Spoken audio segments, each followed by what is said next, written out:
Hello and good evening प्यारे प्यारे बच्चों। आज हम लोग एक बहुत इंटरेस्टिंग चैप्टर पढ़ने जा रहे हैं, मतलब one of the best chapter. और अच्छा, आप मुझे बताइए कि अगर मैं बात करता हूँ टीम इंडिया की, तो टीम इंडिया में बेस्ट विकेट कीपर कौन है? ये बता के आप बैठ सकते हैं। धोनी, महेंद्र सिंह धोनी, हाँ। ठीक है, ये सोचिए, सोच लीजिए कि ये नीट में एग्जाम में क्वेश्चन आएगा, आपने सही बताया और आप बैठ सकते हैं। तो इंडियन क्रिकेट में कौन विकेट कीपर था? That is Dhoni wicket keeper. लेकिन था हम यूज नहीं कर सकते। ठीक है, तो हम क्या बोलेंगे? इंडियन क्रिकेट में है धोनी विकेट कीपर। क्या बोलेंगे? इंडियन क्रिकेट में है धोनी विकेट कीपर। फिर सर सावन सर, आप क्या हो गया आपको? आज केमिकल बॉन्डिंग पढ़ा रहे हैं, आप धोनी की बात कर रहे हैं, विकेट कीपिंग की बात कर रहे हैं। तो बहुत इंटरेस्टिंग मसला है, अभी हम लोग पढ़ेंगे तो मजा आएगी। तो इंडियन क्रिकेट में है Dhoni wicket keeper. Okay fine. अभी पढ़ते हैं। तो केमिकल बॉन्ड, कोई सबसे पहले इस चैप्टर का नाम बहुत इंटरेस्टिंग है। The name of the chapter is chemical bonding.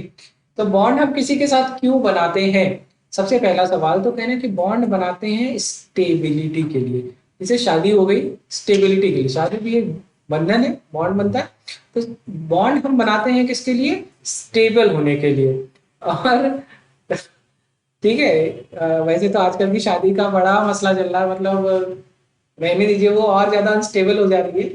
तो आज की शादी की नहीं बात कर रहे, मैं पुराने टाइम की शादी की बात कर रहा हूँ। तो शादी हम करते क्यों है? बॉन्ड क्यों बनाते हैं? स्टेबिलिटी के लिए। अच्छा, बॉन्ड जो है, जो लोग दोस्ती करते हैं, तो दोस्ती दो तरीके की है। एक बैचलर्स वाली दोस्ती होती है, मतलब बैचलर है तो दोस्त बना लिया, BFF, हाँ, बेस्ट फ्रेंड फॉर एवर। या शादी, दो ही चीज होती है, दो ही तरीके की बॉन्ड होता है। या तो जो है, कहते हैं कि भैया लिव इन रिलेशनशिप में रह रहे हैं या रिलेशनशिप में है, या तो यहाँ पे शादी की बात होती है। तीन ही। तो इन तीनों में सबसे ज्यादा स्टेबल बॉन्ड कौन सा है फिलहाल? तो कह रहे हैं सर शादी। शादी से थोड़ा कम जो रिलेशनशिप होता है वो थोड़ा कम होता है, क्योंकि भैया वो और लॉन्ग डिस्टेंस वाले में तो और बुरा है। तो ठीक है, एग्जाम जब तक आप सेलेक्ट ना हो जाए, इन तीनों में से कोई ऑप्शन मत चुनिएगा। हाँ, और इस साल तो बिल्कुल भी नहीं। जो करना है अगले साल करना है। अब ये साल निकल गया इन सब चीजों को करने का। तो अब हम बात कर रहे हैं कि बॉन्ड भी इसी तरीके से दो तरीके के होते हैं। एक होता है स्ट्रॉन्ग बॉन्ड और एक होता है वीक बॉन्ड। तो स्ट्रॉन्ग बॉन्ड क्या होते हैं? तो कहेंगे सर, स्ट्रॉन्ग बॉन्ड होता क्यों? जैसे शादी, इंडिया की शादी, जो कि अगर मैं बात करूं तो शादी कराने में बेचारी लड़की के पापा मम्मी की हालत खराब हो जाती है, क्योंकि उनको बेचारों को लूट लेते हैं एकदम, कि ये भी दे दीजिए मेरे लिए। मतलब आप समझिए कि कभी आप शादी में, इंडियन शादी में देखेंगे, तो जब डाउरी को देखते हैं ना, बहुत गंदी चीज है। और जब आप डाउरी को देखते हैं तो आप देखते हैं कि जो डिमांड आती है, कुछ लोग तो इतने लालची होते हैं कि वो एक चम्मच से लेकर के एक बड़ी से बड़ी चीज तक उनको सब चाहिए। तो ऐसा लगता है कि पूरा घर खाली है, घर में खाने को नहीं है, कुछ नहीं है, बस इनको हर चीज दे दी जाए बस। अभी अभी मेरे एक बहुत ही खास कलीग है। हाँ बेटा बताओ, तुम्हारी भी तो शादी तय नहीं हो गई पवन? हाँ? कुछ बोल रहे हो बेटा?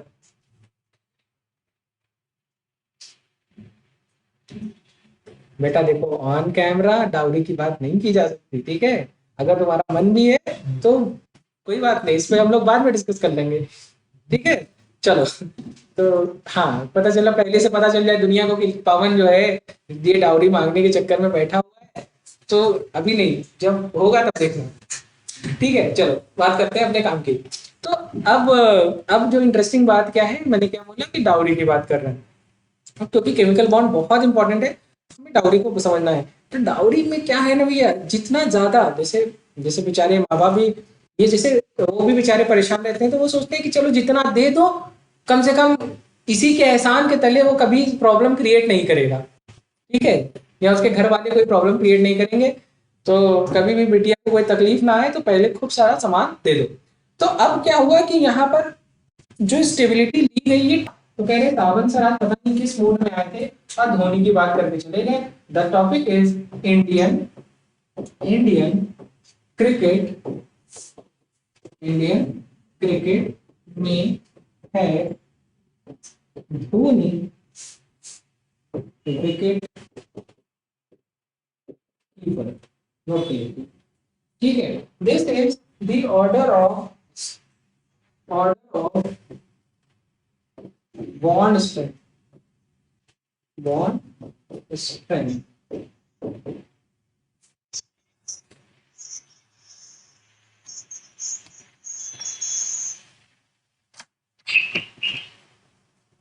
This is the order of bond strength. Okay, चलो।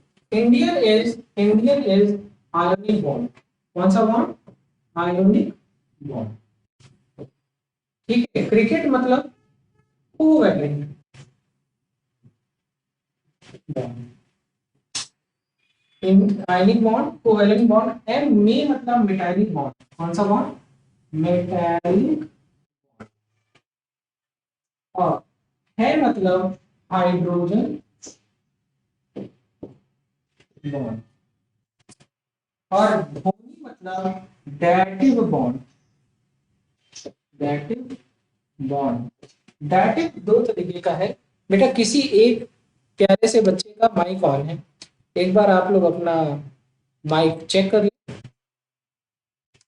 किसी ने हैंड रेस किया होगा? हैंड रेस, कोई और बच्चा हैंड रेस करे? कोई भी एक बच्चा हैंड रेस कीजिए तो मैं यहाँ से कैंसिल कर दूं। ठीक है। तो इंडियन क्रिकेट में है धोनी, और ये wicket is van der Waals force of attraction. Van der Waals force of attraction. Attraction सब सुनते ही क्या है? भाभी जी घर पे है, देखा है? भाभी जी घर पे हैं, देखा है? तो उसमें एक लड्डू के भैया होते हैं और एक गोरी मैम होती है। तो लड्डू के भैया ऑलरेडी शादीशुदा है, किसके साथ? अंगूरी भाभी से। और उनका अट्रैक्शन कौन है? तो उनका अट्रैक्शन है दैट इज गोरी मैम। गोरी मैम, हाँ। तो क्या हुआ? कल को मान लो अंगूरी भाभी को ये बात पता चल जाए कि लड्डू के भैया का अट्रैक्शन कौन है? गोरी मैम। तो एक बात बताइए कि क्या होगा उस घर में? शादी टूटेगी, वो अट्रैक्शन फोर्स हटेगा। शादी टूटेगी? अरे मेरे बच्चे, शादी नहीं टूटेगी। वो बात अलग है, लड्डू भैया का पैर टूटेगा, हाथ टूटेगा।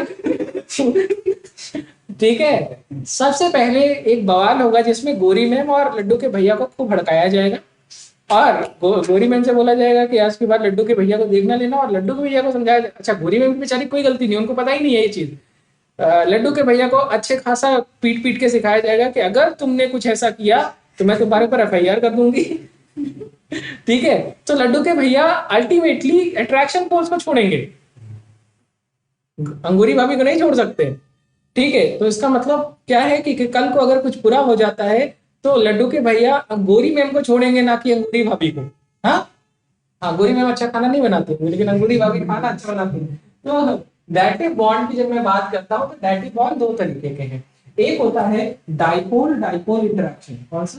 Dipole dipole interaction. और एक होता है डाइपोल इंड्यूस्ड। आप लोगों ने तो देखा नहीं होगा, मुझे लग रहा है कि आप अभी भी आता है कि नहीं ये शो? हमारे टाइम पे आता था। मैं बहुत बूढ़ा हो गया हूँ ना। ठीक है। तो दो तरीके का फोर्स है, डाइपोल डाइपोल इंटरेक्शन और डाइपोल इंड्यूस्ड डाइपोल। जैसे हाइड्रोक्लोरिक एसिड के बीच में दो हाइड्रोक्लोरिक एसिड, जबकि दोनों पोलर कोवेलेंट बॉन्ड होने के बावजूद इसके बीच में भी अट्रैक्शन है, तो इस तरीके के अट्रैक्शन को कहते हैं डाइपोल डाइपोल इंटरेक्शन। हाँ, HCl में एक पॉजिटिव और एक नेगेटिव, जब को दो अपोजिट चार्ज बहुत ही क्लोज प्रॉक्सिमिटी में रख दे तो उस चीज को कहते हैं डाइपोल। कहाँ पे पढ़ा था? तो इलेक्ट्रोस्टैटिक्स एक चैप्टर प्रशांत सर आपको पढ़ाए होंगे, तो वहां पर आप पढ़ते हैं। और डाइपोल इंड्यूस्ड मतलब क्या होता है? पोलर और नॉन पोलर स्पीसीज के बीच में, पोलर और नॉन पोलर स्पीसीज, जैसे पोलर और नॉन, जैसे HCl और क्लोरीन के बीच में फोर्स ऑफ अट्रैक्शन लग जाए तो इसको क्या कहेंगे? Dipole induced dipole. जैसे मान लो कि HCl और नियॉन के बीच में लग जाए तो डाइपोल इंड्यूस्ड डाइपोल। नियॉन या क्लोरीन Cl2 क्या है? नॉन पोलर, जबकि HCl क्या है? पोलर। तो पोलर और नॉन पोलर मॉलिक्यूल के बीच में जब फोर्स ऑफ अट्रैक्शन लगता है तो हम कहेंगे सर आता है। गुड, आना चाहिए बेटा, बहुत अच्छे। तो क्या सीखा हम लोगों ने? सबसे ज्यादा देखो, मैं बना रहा हूँ आयनिक बॉन्ड सबसे ज्यादा उसके बाद मेटालिक, उसके बाद हाइड्रोजन, और उसके बाद डायटिव, डायटिव में भी कौन, dipole, dipole, then dipole induced dipole, और सबसे वीक कौन सा है, van der Waals force of attraction. तो यहाँ आप लिखेंगे वीकेस्ट फोर्स।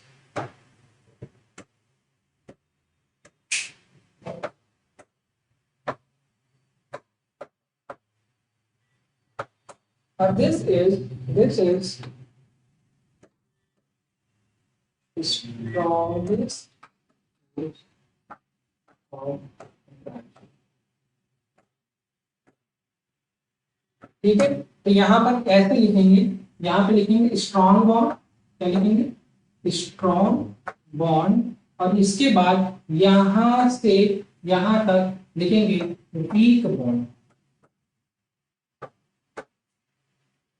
बात समझ में आ गई, स्ट्रॉन्ग बॉन्ड और वीक बॉन्ड नोट कर लीजिए, फिर आगे बढ़ते हैं। ठीक है, यहां से आगे बढ़ते हैं।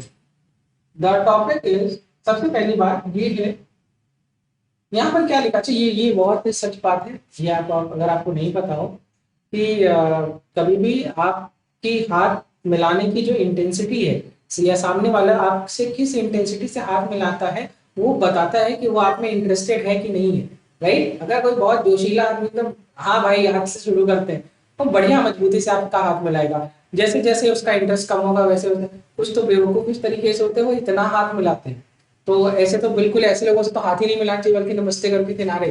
ठीक है, तो यहाँ पर हमने क्या सीखा कि strong shake hand indicate the strong bond. ठीक है, यहाँ पर हमें देखने को क्या मिला सोडियम क्लोराइड के केस में, क्योंकि अच्छा यहाँ पर क्या है, कभी आप बैंक में जाइए, बैंक में लोग इतने जोश में रहते हैं कि एकदम ऐसा लगता है पूरा बैंक आपको बेच देंगे। कभी आप लोन लेने जाइए, अरे सर ये सर वो सर, तो वहां पर क्या है, क्योंकि ट्रांसफर ऑफ मनी करनी है, क्या करना है, लोन देना है, ट्रांसफर ऑफ मनी करना है, तो यहाँ पर क्या है, स्ट्रॉन्ग, ये देखो दूसरी तरीके का बॉन्ड है, और यहाँ पर शेयरिंग हुई है, कुछ इसने शेयर किया कुछ इसने शेयर किया, और दोनों ने मिलकर के एक बॉन्ड बनाया, ये भी स्ट्रॉन्ग बॉन्ड है। जैसे पार्टनरशिप्स होती हैं जिसमें 50-50% लोग पैसा लगाते हैं, तो वो भी एक तरीके का शेयरिंग है, बट इस शेयरिंग में क्या होता है, म्यूचुअल होती है, यहाँ पर दोनों बराबर। अब यहाँ पर यही बात होगी कि ताकत किसके पास ज्यादा है, अगर किसी के दोनों के पास ताकत बराबर है तब तो ये इस तरीके से बॉन्ड टूटेगा, और अगर कभी ताकत ज्यादा किसी के पास तो बॉन्ड इस तरीके से टूटेगा। इसको कहते हैं, पहले वाले को होमोलिसिस, दूसरे वाले को हेट्रोलिसिस कहते हैं, दूसरे वाले को हेट्रोलिसिस कहते हैं। चलिए अब यहाँ पर देखिए क्या है, उसी कोवेलेंट बॉन्ड में दूसरे तरीके का बॉन्ड है, एक जो स्ट्रॉन्ग पहला बॉन्ड था वो था सिग्मा बॉन्ड, और ये वाला बॉन्ड है इसको कहते हैं पाई बॉन्ड, और यहाँ पर मॉलिक्यूलर प्लेन के ऊपर और नीचे इलेक्ट्रॉन प्रेजेंट होता है। तो अगर ये मॉलिक्यूलर प्लेन है तो इस प्लेन के ऊपर या इस प्लेन के नीचे अगर बॉन्ड बनेगा तो इसको कहेंगे पाई बॉन्ड। तो एक एक तो ये हो गया, और एक क्या हो सकता है, ये एक ये प्लेन हो सकता है और एक ये प्लेन हो सकता है, और ये एक्स एक्सिस है, अगर ये एक्स है तो इसके ऊपर वाली वाई है और इसके आगे वाली जेड है। तो इसका मतलब क्या है, यहाँ पर ये आपको मैंने सिखा दिया, तो इसका मतलब मैक्सिमम कितने पाई बॉन्ड बन सकते हैं, दो, एक वाई एक्सिस में और एक जेड एक्सिस में। ठीक है, चलिए तो इस चैप्टर को पढ़ते हैं। इस चैप्टर में यहाँ पर देखिए क्या लिखा है कि कोई भी मैटर, हर चीज नहीं लिखना है, आप लोग इतने तेज हो चुके हैं ना, केवल काम की चीज लिखेंगे। कोई भी मैटर या तो सिमिलर एलिमेंट से बना होगा जैसे H2O2 N2, या तो वो डिफरेंट एलिमेंट से मिलकर बना होगा लाइक CO2 H2O। ओके, तो ये दो चीज आपने सीखी। यहाँ पर क्या लिखा है कि या तो अगर वो सेम एटम से बने हैं, ठीक है, तो substance consisting of same atom, इसको हम क्या कहते हैं, एलिमेंट। ठीक है, चलो अब बात आती है भैया एटम क्या होता है। तो कह रहे हैं कि मैटर जो है the smallest particle of matter, जो कि या तो वो इंडिपेंडेंटली पाया जा सकता है, या तो हो सकता है अगर नॉन मेटल होगा तो इंडिपेंडेंट एग्जिस्टेंस नहीं होगी, मेटल है तो इंडिपेंडेंट एग्जिस्टेंस हो सकती है। तो मे और मे नॉट लिखा हुआ है। अब इसके बाद क्या लिखा हुआ है, अगर वो मान लो इंडिपेंडेंट एग्जिस्टेंस नहीं रखता है तो वो किस फॉर्म में रहेगा, तो कहेंगे सर वो फिर रहेगा किसी मॉलिक्यूल या कंपाउंड के फॉर्म में, और वहां पर हमें क्या देखने को मिलेगी, एक तरीके की केमिकल रिएक्शन, और केमिकल रिएक्शन के दौरान केमिकल बॉन्ड बनेगा। ओके, चलिए बहुत बेसिक बात है, नहीं लिखने की जरूरत है। ठीक है, कह रहे हैं कि लिखा हुआ है नोबल गैस को छोड़ करके generally most of the element independent existence नहीं रखते हैं। ठीक है, यहाँ तक कोई बात नहीं लिखने की। दिस इज एन एटम, बहुत सिंपल सी बात है। इतना प्यारा सा एटम आपको देखने को मिल रहा है। यहाँ पर देखिए एटम 3 डायमेंशनली प्रेजेंट होता है। ठीक है, इलेक्ट्रॉन जो है वो 3 डायमेंशनली प्रेजेंट होते हैं। सबका एक ऑर्बिट है। अब यहाँ से हम बात करते हैं मॉलिक्यूल की। देखो यहाँ से आप चाहो तो लिखना चाहो तो लिख सकते हो। मॉलिक्यूल क्या होता है? स्मॉलेस्ट पार्टिकल होता है मैटर का with independent existence is called molecule. तो होता क्या है, ये वाली डेफिनेशन लिखना चाहो या ये लिखना चाहो, group of atom existing as one species having same property is known as molecule. Molecule लिख लो, ये लिख लो, जरूरत तो इसकी भी नहीं है, एग्जाम में तो नहीं आएगा, बट कुछ तो लिख लो। ठीक है, मॉलिक्यूल है या तो सिमिलर एटम हो सकते हैं या डिफरेंट एटम हो सकते हैं। तो दोनों बातें आपको पता है। जैसे H2O2 N2 similar, CO2 H2 क्या हो गया, डिफरेंट। कोई बात नहीं, कुछ लिखने की जरूरत नहीं है, कोई ऐसी ऐसी इंपॉर्टेंट चीज नहीं है। मन करे तो लिख लीजिए। डन, चलिए आगे बढ़ते हैं। जैसे पानी, जैसे आपको यहाँ पर क्या दिख रहा है, इथेन। क्या दिख रहा है, इथेन। तो एक कार्बन दो कार्बन, तो यहाँ पर क्या होगा, एच और एन, क्योंकि सिंगल बॉन्ड है तो एन। तो ये this is ethane, this is pani, that is both are covalent bond. क्योंकि नॉन मेटल और नॉन मेटल के बीच में कौन सा बॉन्ड बनता है, कोवैलेंट। और मेटल और नॉन मेटल के बीच में कौन सा बॉन्ड बनता है, that is ionic bond. Metal और नॉन मेटल में क्या बनेगा, आयनिक। और नॉन मेटल में क्या होता है, कोवैलेंट बॉन्ड। चलो ये लिख लो डेफिनेशन केमिकल बॉन्ड की। क्या लिखा हुआ है, चलिए इसको बहुत प्यार से पढ़ते हैं। लिखा हुआ है the force of attraction which hold various constituent of molecule or ion together in different chemical states is called chemical bond। आगे बढ़ते हैं, नोट कर लीजिए, यहीं से जो है चैप्टर समझिए शुरू है, नोट कर लीजिए।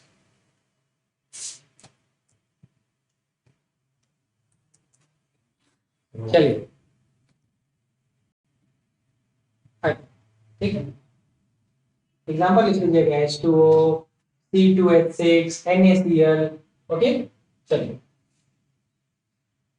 अब यहाँ पर देखो दो कुछ अच्छी बात लिखी है। असर्शन रीजन में आ सकता है, अगर वैसे तो आपको आता है और आपको आता है तो मतलब समझिए कि क्वेश्चन कितना आसान होगा। तो लिखा है कि why an atom combine to form a molecule. तो असर्शन रीजन में अगर कभी आता है तो आप ये लिख सकते हैं कि वो स्टेबल होना चाहता है। क्या होना चाहता है, स्टेबल, टू अटेन स्टेबिलिटी। कैसे कैसे, रीजन क्या है, by decreasing the energy content of the system by attaining octet configuration. हंसी इसलिए आ गई कि होता क्या है, कभी किसी के पास बहुत सारा पैसा हो रहा था, बहुत सारा पैसा हो रहा था, और उसने वो बढ़िया एक पार्टी थ्रो कर लेता है कहीं। चलो बाकी लोग, अरे भाई चलो सैलरी आई हुई है, चलते हैं। हम लोग के साथ बहुत होता था अभी भी शुरुआत में। तो जब हम लोग इंटर्नशिप के टाइम पे कुछ पैसे आ जाते थे तो होता था एकदम पैसा ही पैसा है, कोई खर्चे तो है नहीं। तो क्या हो रहा है कि चलो, और उस दिन गए और वहां बजट से ज्यादा खर्चा हो गया। अब उसके बाद क्या है कि आखिरी के दिनों में उधार लेना पड़ रहा कि कैसे खर्चा चले। तो यहाँ पर क्या है कि कोई भी एटम क्यों मॉलिक्यूल बनाता है, तो स्टेबिलिटी। स्टेबिलिटी कब आती है, तो देखो कितनी अजीब सी बात है, by decreasing the energy content of the system या by attaining octet configuration. By attaining octet configuration मतलब ये तो नॉर्मल गैस वाली बात है। ये वाली चीज इंटरेस्टिंग है कि भैया बॉन्ड बनने के बाद जो है लगाम लग जाती है, और लगाम लग जाती है तो आपकी जो फालतू की एनर्जी है वो सब कम। कोई आदमी नहीं जॉब वॉब नहीं कर रहा है या कुछ काम नहीं कर रहा तो कहते हैं उसकी शादी करा दो। तो शादी करा दो, खुद ही काम करेंगे, ठीक है। हाँ, तो कोई ज्यादा शैतानी करता है या कुछ करता है तो कहते हैं इसकी शादी करा दो। तो भैया क्या हो गया, bye decreasing the energy of the content of the system. Note कर लीजिए, ये क्वेश्चन अच्छा है, ऐसा रीजन में आ सकता है।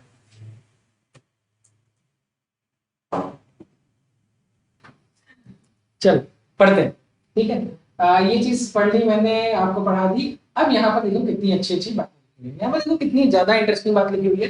क्या लिखा है कि जितने भी एटम है जो कंबाइन करते हैं और क्या बनाते हैं, मॉलिक्यूल, किनको छोड़ करके नोबल गैस पे। क्यों, इसका रीजन है due to complete octet and they are stable. इनका ऑक्टेट कंप्लीट होता है और ये स्टेबल होते हैं। केवल ये पॉइंट लिखिएगा, ये नीचे वाला लिखने की जरूरत नहीं है। यहाँ पर क्या लिखा है कि नोबल गैस या इनर्ट गैस ना तो केमिकली कंबाइन करते हैं किसी भी दूसरे एलिमेंट के साथ, ना तो खुद के साथ। रीजन क्या है कि इनका ऑक्टेट कंप्लीट होता है। तो ये बात चाहो तो मन करे तो खूब टाइम है तो घर जाकर के नोट से पढ़ाते हो, अगर तुमको लगता है मन करे तो नोट वीडियो पॉज करके लिख लेना। अदरवाइज क्या है कि जितने भी एटम, जितनी भी नोबल गैसेस होती हैं क्या होती हैं कि all atom combine to form molecule, noble gases को छोड़कर, क्योंकि इनका ऑक्टेट कंप्लीट होता है। ना तो ये किसी के साथ बॉन्ड बनाएंगे, ना तो ये खुद के साथ भी बॉन्ड नहीं बनाते। ठीक है, बात समझ में आ गई? मैं आगे बढ़ जाऊं, नोट कर रहे हैं कि नहीं? हाँ, नोट करते रहिएगा, नोट्स आर वेरी इंपॉर्टेंट है। हमेशा हमें लगता है पढ़ रहे हैं, आ रहा है, लेकिन बाद में नहीं याद रहता। अब यहाँ पर क्या लिखा है कि why an atom combine to form a molecule। तो बताया गया है कि experimentally it is found that magnitude of new force is more than a repulsive force। ठीक है, ठीक है, कि जैसे क्या हो रहा है कि कोई आदमी है, कोई इंसान है, वो बिल्कुल खाना नहीं बना सकता, बिल्कुल खाना नहीं बना सकता, बिल्कुल बहुत वाहियात खाना बनाता है, लेकिन क्या है, कह रहे हमको ये पसंद है तो भैया उसे शादी करा दो। तो क्या हुआ, अट्रैक्शन फोर्स ज्यादा है रिपल्सिव फोर्स से। घर में जला खाना खाने को मिलेगा वो बात अलग है, लेकिन क्या है अट्रैक्शन, तो यहाँ पर लिखा है magnitude of new attractive force is more than new repulsive force. अब यहाँ पर क्या लिखा है, as a result two atom approach each other and potential energy decreases. ठीक है, ultimately a stage is reach where net force of attraction balance the force of repulsion and system acquire minimum energy. और ये reason होता है कि यहाँ पर chemical bond बनने का। ठीक है भैया, जो पहले क्या होता है रिपल्सिव, हाँ रिपल्सिव फोर्स और अट्रैक्टिव फोर्स। तो इसमें क्या है, अट्रैक्टिव फोर्स सरपास कर देता है रिपल्सिव फोर्स को, जिसकी वजह से केमिकल बॉन्ड बनता है। और जब बॉन्ड बन जाता है तो भैया क्योंकि जो सिस्टम है that will acquire minimum energy. ठीक है, बात समझ में आ रही है? ठीक, तो क्या सीखा हम लोगों ने? हम लोगों ने ये सीखा कि नोबल गैसेस क्यों स्टेबल या इनर्ट होती है, क्योंकि इनकी जो बाहर की शेल है इसमें या तो 2 इलेक्ट्रॉन होंगे या तो 8 इलेक्ट्रॉन, मतलब या तो इनका डुप्लेट कंप्लीट होगा या तो इनका ऑक्टेट। तो हीलियम में डुप्लेट कंप्लीट है, बाकी सबका ऑक्टेट कंप्लीट है, इसलिए ये स्टेबल होते हैं। बात समझ में आ गई? आगे बढ़ जाए, चलिए ये देखिए, ये देखिए यहाँ पर कितनी अच्छी अच्छी बातें लिखी हुई हैं। लिखा है कि मॉलिक्यूल ज्यादा स्टेबल होते हैं इंडिविजुअल एटम से। रीजन क्या है, because they possess less energy. कह रहे हैं how do atom combine, atom कैसे एक दूसरे से कंबाइन होते हैं, तो कह रहे हैं एटम कंबाइन करते हैं एक दूसरे के साथ to complete the respective octet. दोस्ती क्यों करते हो? मेरी नोट्स इनकम्प्लीट थी, तुमसे तुम्हारी कंप्लीट नोट्स ले ली, लिख डाला, मैं भी कंप्लीट, तुम भी कंप्लीट। हाँ, जैसे मान लो मेरी तुम्हारी किसी दूसरे सब्जेक्ट की नोट्स इनकम्प्लीट थी, तुमने हमसे ले लिया। तो दोस्ती बेसिकली एक्सचेंज के लिए होती है, जो सच है। ठीक है, तो दिस इज द ट्रूथ। और atom combine together in order to complete their respective octet. तो क्या कर रहे हैं, ऑक्टेट कंप्लीट करना चाह रहे हैं, इसी में इलेक्ट्रॉन की शेयरिंग होती है, क्या ट्रांसफर होता है। नोट कर लीजिए ये भी। आगे बढ़ जाए, क्या हम क्या अटेन करना चाहते हैं, stable inert gas configuration. Done, note करें।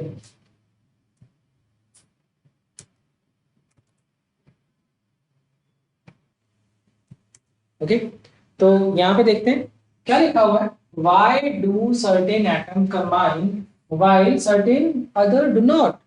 पहला सवाल। दूसरा क्या लिखा है, why do atom possess only certain combination। इसका मतलब हर कोई बॉन्ड नहीं बना सकता। ठीक है, these bond are very specific। आगे क्या लिखा है, why do molecule possess definite shape। तो ये तीनों के पीछे का रीजन कोई बताएगा क्या? हाँ, तीनों के पीछे का रीजन क्या होगा? तो कह रहे हैं कि पहले नोट करो, किसी तीन क्वेश्चन नोट करो, तीनों क्वेश्चन का सोल्यूशन सिखा दे।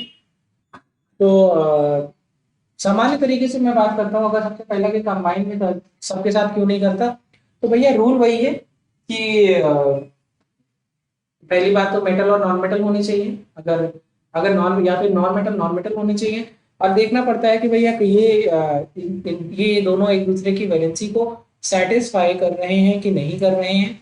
ठीक है, रिएक्टिविटी सीरीज होते हैं, रिएक्टिविटी ऑर्डर होते हैं, कई सारी चीजें होती है। इसके बाद क्या लिखा है कि why do atom possess only certain combination, और इसके बाद लिखा है why do have definite shape. Definite shape इसलिए क्योंकि number of chemical bond fixed. और शेप किस कौन डिसाइड करता है? लोन पेयर और सिग्मा बॉन्ड। मतलब sigma bond that is single bond, sigma bond और लोन पेयर शेप डिसाइड करते हैं, और डबल बॉन्ड का कोई रोल नहीं होता है शेप में। ठीक हो गया? मैं आगे बढ़ जाऊं। आयनिक कंपाउंड का जो शेप होता है वो कैसा होता है, मतलब स्ट्रक्चर कैसा होता है? क्रिस्टलाइन होता है। कैसा होता है? क्रिस्टलाइन। ठीक है, चलिए अब एक एक करके सबके बारे में जानते हैं।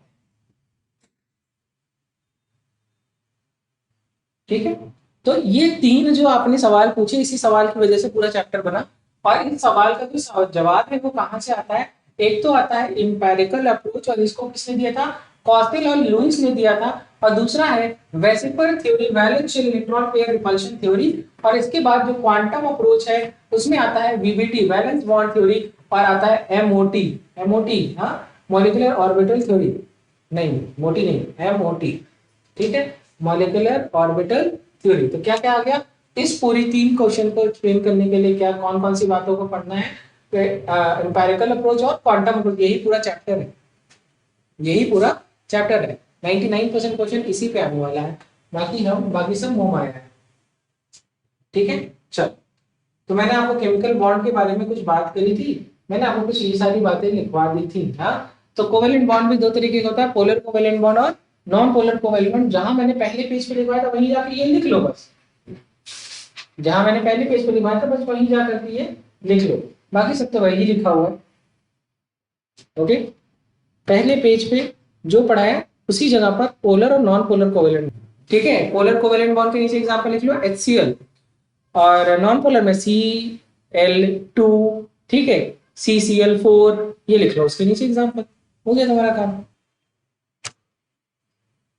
एग्जांपल नहीं लिखोगे, बनाओ ऐसे लिखो कि वैलेंस शेल कोई भी एटम है जिसके पास 11 प्रोटॉन और 11 इलेक्ट्रॉन है, और अगर इसकी बाहर की शेल पे, बाहर की शेल मतलब 2,8,1, तो अगर बाहर की शेल में देख रहे हैं तो एक इलेक्ट्रॉन है, और अगर ये इलेक्ट्रॉन हटा देंगे या वैलेंस शेल का इलेक्ट्रॉन हटा देंगे तो बचा हुआ जो स्पेसीज होगा वो कहलाएगा कैर्नेल।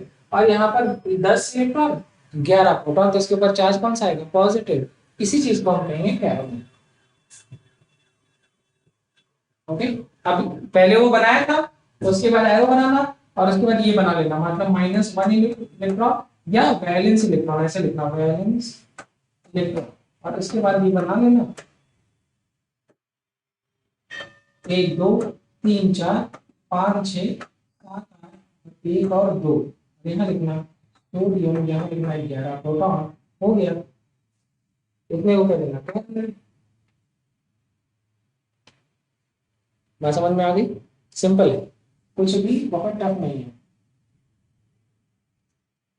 तो लिखा है व्हाट इज कैर्नेल, तो आप लिख सकते हैं, दूसरे शब्द में लिख सकते हैं nucleus, nucleus plus plus inner shell electrons.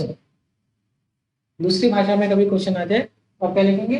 Nucleus plus inner shell electron, मतलब वैलेंस शेल की बात नहीं है। ये भी नोट करो, इस भाषा में भी तो पूछ सकता है। Nucleus plus inner shell electron. चलो आगे बात करते हैं, बहुत बहुत बहुत ज्यादा इंपॉर्टेंट बात है। हेडिंग डालिए ऑक्टेट रूल, हेडिंग डालिए ऑक्टेट रूल। और यहाँ पर क्या लिखा है कि atom can combine, atom can combine. अब इसके दो तरीके हैं, या तो इलेक्ट्रॉन का ट्रांसफर कर दे, और हमेशा कौन सा इलेक्ट्रॉन जाता है? सबसे बाहर की शेल का, सबसे बाहर की शेल को कहते हैं वैलेंस शेल। क्या कहते हैं? Valence shell electron. तो लिखा है atom combine either by transfer of valence shell electron from one atom to another. इस चीज को क्या कहेंगे? Ionic bond. कौन सा? और by sharing of valence electron in order to have 8 electron in their valence shell is called as octet। तो अब यहाँ पर बात समझ में आ गई कि भैया चाहे ट्रांसफर करके और चाहे शेयर करके आपको इलेक्ट्रॉन भेजने हैं और किसी से इलेक्ट्रॉन लेने हैं, ताकि आपकी जो बाहर की शेल है उसमें 8 इलेक्ट्रॉन आ जाए। और इसी रूल को कहते हैं ऑक्टेट रूल। क्या कहते हैं? Octet rule. तो ये पूरा पॉइंट नोट कर लेना, ठीक है। अब इसको देखिए, यहाँ पर क्या लिखा है, ये देखिए मजेदार है, कुछ खास नहीं है, बस आपको आना चाहिए। ये क्लोरीन है, उसके बाहर की शेल में कितने इलेक्ट्रॉन है? 2 2 4 2 6 और 1 7। इसके भी 7, तो 7 और 7 इलेक्ट्रॉन है, लेकिन होना कितना चाहिए बाहर की शेल में? 8।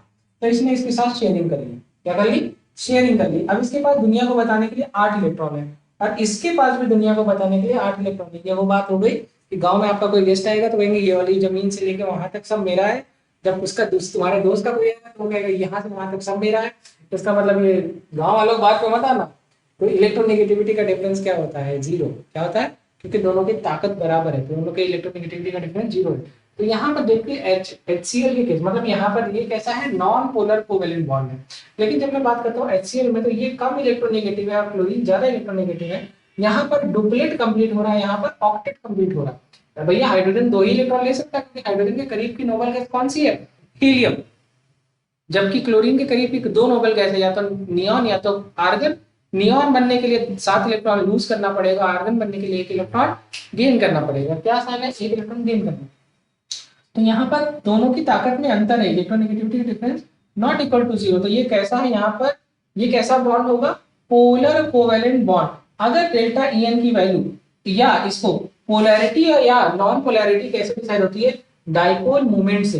तो डाइपोल मोमेंट अगर जीरो नॉन जीरो होगा तो पोलर कोवेलेंट बॉन्ड होगा, और अगर डाइपोल मोमेंट जीरो होगा तो नॉन पोलर कोवेलेंट बॉन्ड बनेगा। जान लीजिए इसको म्यू कहते हैं, डाइपोल मोमेंट।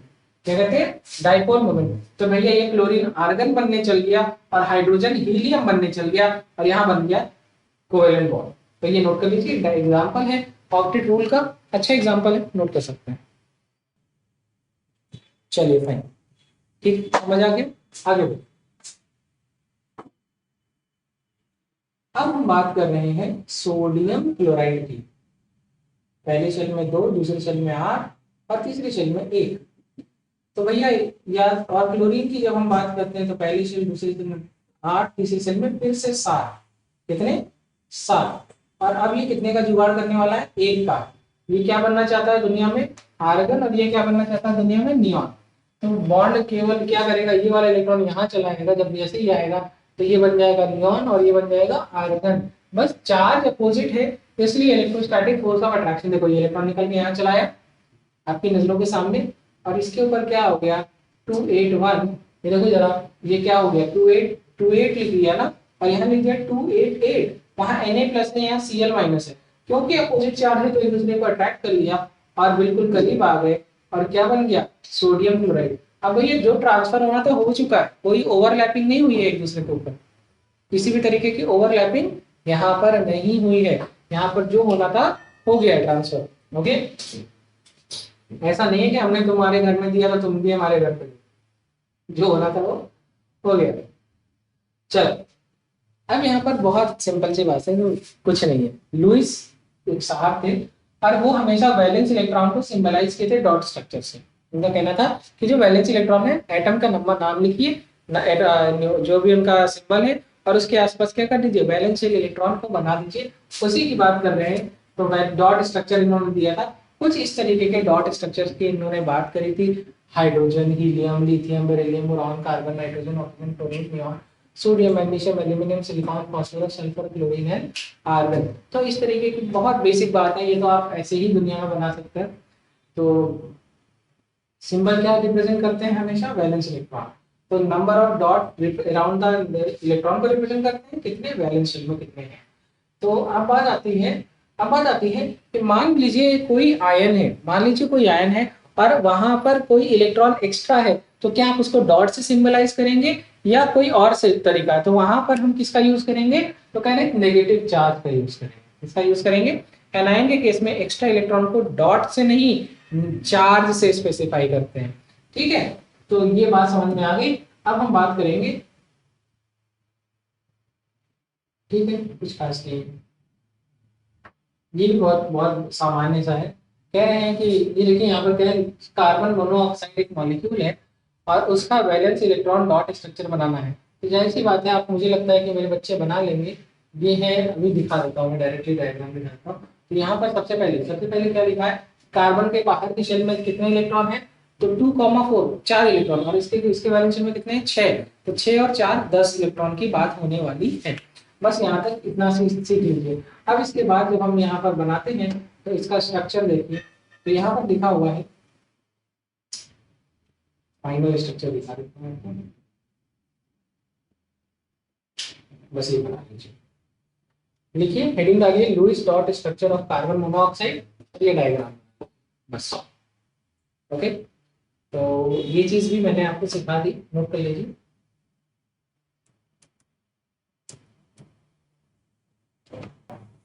चलिए फाइन, ये क्वेश्चन भी हमने सॉल्व कर लिया। अब यहाँ पर लिखा है कार्बोनेट आयन है, इसका लुईस डॉट स्ट्रक्चर बताइए, ये नोट कर।